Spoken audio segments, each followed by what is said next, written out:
বিভিন্ন জায়গায় থাকার দরুন সর্বদিক দিয়ে পরিস্থিতি খারাপ। তবে এটাও জানি এই পরিস্থিতি খারাপের মধ্যে দিয়েও আমাদের সব কাজটাই আলহামদুলিল্লাহ টুকটুক করে হয়ে যাচ্ছে।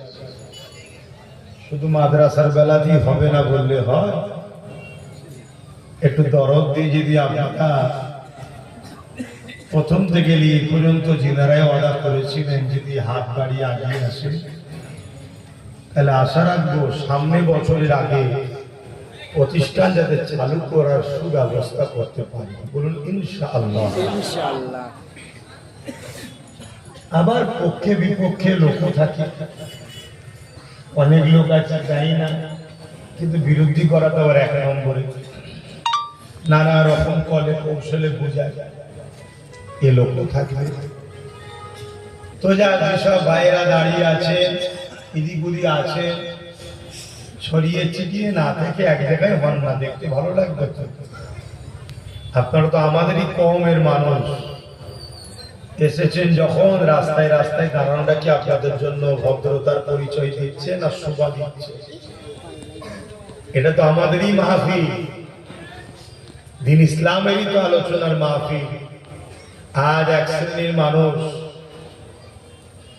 প্রকাশ্য হোক আর গোপনে হোক মাদ্রাসা দ্বীনি শিক্ষা ইসলামের শিক্ষা কেন্দ্রকে মেটাবার একটা পরিকল্পনাও চালাচ্ছে।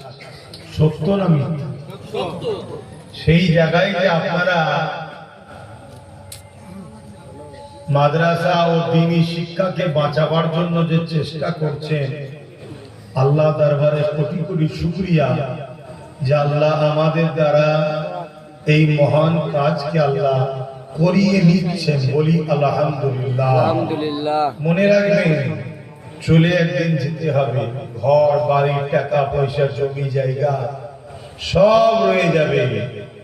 আমরা যে ভালো কাজগুলো করে যাব ওই কাজ আমাদের আখিরাতে কাজে লাগবে। এই মাদ্রাসায় একটা হলেও যদি কেউ ইট দিয়ে থাকে, যতদিন ওই ইটটা মাদ্রাসায় থাকবে তার একটা নেকি কিন্তু কন্টিনিউ সে পেতেইছে। জোরে বলুন সুবহানাল্লাহ। ইসলাম তো বড় দয়া, ভালোবাসা, উদারতা ধর্ম।